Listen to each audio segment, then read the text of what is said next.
ભાવનગર એક જ એવી હોસ્પિટલ છે ભાવનગરમાં કે જ્યાં ત્રણેય સર્જિકલ ઓન્કોલોજિસ્ટ, મેડિકલ ઓન્કોલોજિસ્ટ અને રેડિયેશન ઓન્કોલોજિસ્ટ કે જે કેન્સરની સારવારના ત્રણેય ડૉક્ટર એક જ છત નીચે અવેલેબલ છે.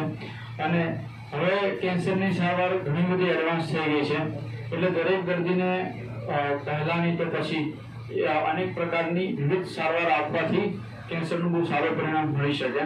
અને દરેક દર્દીને જો અલગ અલગ ડૉક્ટર પાસેથી સફિશિયન્ટ ગાઈડન્સ મળી રહે તો કેન્સરના સામે વિજય જરૂર મેળવી શકાય છે. તો એસસીજી હોસ્પિટલમાં we conduct the tumour ward.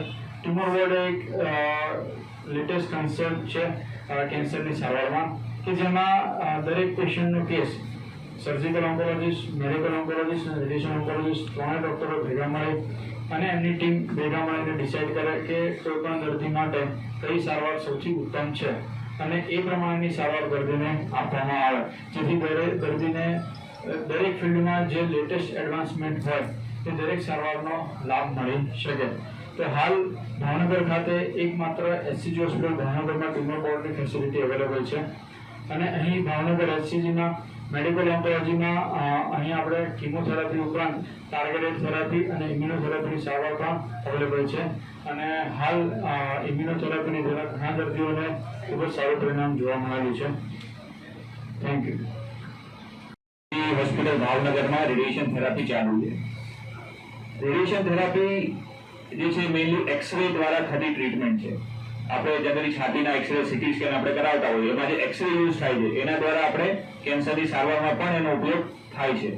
બરાબર? તો એના માટેનું જે મશીન છે એને લિનિયર એક્સેલરેટર, અને રેડિયેશનમાં મેઇન વસ્તુ જે છે કઈ ટેકનિકથી તમે રેડિયેશનની ડિલિવરી કરો છો એ સૌથી વધારે નક્કી કરશે કે પેશન્ટને આડઅસરો કેટલી અને કેટલા પ્રમાણમાં આવશે. તો અગર ટેકનિક્સની વાત કરું રેડિયેશનમાં, તો જો સૌથી રેડિયેશનની હિસ્ટ્રી અરાઉન્ડ 100 થી 150 વર્ષ જૂની છે ત્યાંથી રેડિયેશન ચાલુ થયું. તો એ સમયમાં કોઈ એવી ખાસ ટેકનિક્સ હતી નહીં, તો એના અસર અને આડઅસર બંને વસ્તુ બરાબર હતી કે જેટલી અસર આવે એટલી જ આડઅસર આવે. તો એવી સારવારનો કોઈ મતલબ નહોતો. મતલબ અસર પણ એટલી સામે આડઅસર પણ એટલી હોય એવી સારવારનો શું ફાયદો?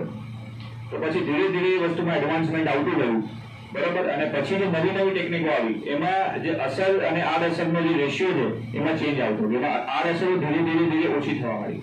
બરાબર? જેમાં સૌથી પહેલા જે ટેકનિક આવી દેટ ઇઝ 3D CRT જેને કહેતા હતા, એ આજથી અરાઉન્ડ 60-70 વર્ષ જૂની ટેકનિક છે, પણ એમાં પણ આડઅસરો એટલી હતી. પછી એના પછી આવી IMRT, ઇન્ટેન્સિટી મોડ્યુલેટેડ રેડિયોથેરાપી, એમાં આડઅસરનું પ્રમાણ ઓછું થયું.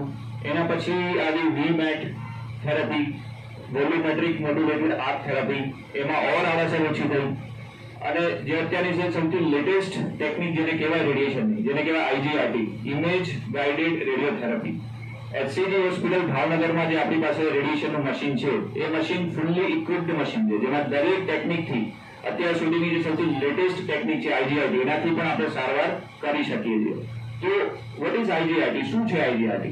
તો રેડિયેશન થેરાપીમાં એવું નથી કે દર્દી આયા અને મશીનમાં બેસાડી દીધા અને રેડિયેશન આપી દીધું. રેડિયેશન આખું એક પ્લાનિંગ પ્રોસેસથી થતી સારવાર છે. એમાં સૌથી પહેલા દર્દીને જોવામાં આવે કે દર્દી સૌપ્રથમ તો એલિજિબલ છે કે નથી, એક વખત નક્કી કરીને પછી આગળ નક્કી કરવામાં આવે કે અમને કેટલા અને કેટલા પ્રમાણમાં રેડિયેશન આપવામાં આવશે. એમાં સૌથી પહેલો જે પ્રોસેસ હોય એ સિમ્યુલેશન, જેમાં એક સીટી સ્કેન કરવામાં આવે અને એક માસ્ક કરવામાં આવે. બરાબર? એ માસ્ક એ વસ્તુ થઈ જાય એના પછી આખી પ્લાનિંગ પ્રોસેસ હોય કે કઈ ભાગમાં રેડિયેશન આપવું, કયા ભાગને બચાવવું, કઈ ટેકનિકથી રેડિયેશન આપવું, એ આખી બધી વસ્તુ એક વખત અસેસ કરીને જ્યારે પ્લાન ફાઇનલાઇઝ થાય એના પછી આપણે પેશન્ટને ટ્રીટમેન્ટ આપીએ. તો IGRTમાં બેસિકલી કેવું હોય કે જ્યારે એક વખત એનું ઓન કરજો. બરાબર? IGRT સમજવા માટે સૌપ્રથમ તો આજે દ્રૌપદી સ્વયંવર થયેલો, બરાબર, એને અગર આપણે વ્યવસ્થિત સમજી શકીએ તો IGRT તમે સારી રીતે સમજી શકશો. તો આ કેસમાં તમને ખ્યાલ છે કે એવી સ્થિતિ હતી કે જે પણ માછલીની આંખમાં તીર મારી શકે, બરાબર, એની સાથે દ્રૌપદીનો વિવાહ થશે. તો આમાં કન્ડિશન કેવી મૂકવામાં આવી હતી કે માછલી ઉપર ફરે અને કોઈ ડાયરેક્ટ માછલીને જોઈ નથી મારવાનું. તે તો બહુ ઈઝી હતું કે માછલી દેખાઈ જાય અને ત્યાં જઈને મારી દો. બરાબર? પણ એવી કન્ડિશન નથી. ત્યાં કન્ડિશન એવી હતી કે માછલી ઉપર છે જેનું પ્રતિબિંબ અહીંયા નીચે દેખાય તમને, અને પ્રતિબિંબમાં જોઈને તમારે માછલીની આંખમાં તીર મારવાનું છે. બરાબર? તો માછલીની એક ઇમેજ પાણીમાં હતી. બરાબર? અને ઇમેજને ગાઈડન્સ લઈ તમારે માછલીની આંખમાં તીર મારવાનું હતું, બરોબર? તો સેમ વસ્તુ બેસિકલી આપણે જે ઇમેજ ગાઇડેડ રેડિયોથેરાપી છે એમાં આ રીતનું હોય છે. જ્યારે પેશન્ટ આજે તમને કાઉચ દેખાય છે, પેશન્ટ જ્યારે સૂતો હોય માસ્ક સાથે, બરોબર, જે આ બે વસ્તુ દેખાય છે એ ઇનબિલ્ટ સીટી સ્કેન હોય મશીનમાં, બરોબર? તો જ્યારે પેશન્ટ સોય બિફોર ટ્રીટમેન્ટ મશીન એક સીટી સ્કેન હોય, બરોબર? તો એ જે સીટી સ્કેન છે એ આની જેમ કામ કરે, ઇમેજ છે, બરોબર? એ સીટી સ્કેન જે ફર્સ્ટ ટાઈમ આપણે જ્યારે પેશન્ટના પ્લાનિંગ માટે સીટી સ્કેન કરેલું એની સાથે મેચ કરાવવામાં આવે અને પછી રેડિયેશન ડિલિવરી થાય. તો એના કારણે શું થાય, જે રેડિયેશન ડિલિવરીની એક્યુરેસી હોય એકદમ વધી જાય.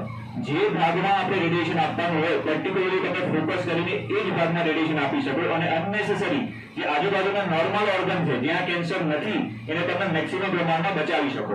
તો એના કારણે શું થયું છે, સાઇડ ઇફેક્ટ પુષ્કળ પ્રમાણમાં ઓછી થઈ ગઈ, બરોબર? મતલબ તમે એક ગાઈડન્સ તમે દેખાય અને તમે રેડિયેશન આપો, એવું નથી કે તમને બસ સોવારી દીધા અને રેડિયેશન આપી દીધું, અહીંયા આવ્યું નથી આવ્યું રીતે, બરોબર? તો જૂની ટેકનિક્સમાં પ્રોબ્લેમ આ હતો કે એમાં કોઈ ગાઈડન્સ નહોતું, એના કારણે આડઅસરો ઘણી વધારે આવતી. પણ આ ટેકનિક એડવાન્સમેન્ટના કારણે આ આડઅસરો આપણે ઘણા પ્રમાણમાં ઓછી કરી શક્યા અને ઇમેજ ગાઇડેડ રેડિયોથેરાપી છે દરેક પ્રકારના કેન્સરમાં આપણે ઉપયોગ કરી શકીએ. અને આપણે હાલ છેલ્લા 3 મહિનાથી આપણે આ મશીનમાં ઇન્સ્ટન્ટની સારવાર થાય છે.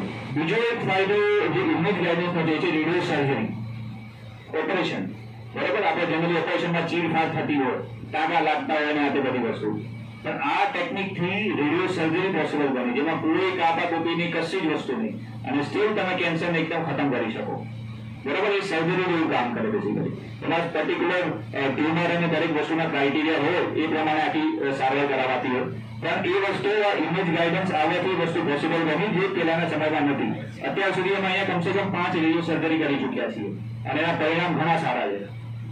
તો બેસિકલી એના માટે હતું કે આ વસ્તુ અવેરનેસ આવે કે રેડિયેશન થેરાપી જે છે મેઇન ટેકનિકનો ખેલ છે. જેટલી સારી ટેકનિક આપણે વાપરશું એટલા જ પ્રમાણમાં આડઅસરો ઓછી આવશે.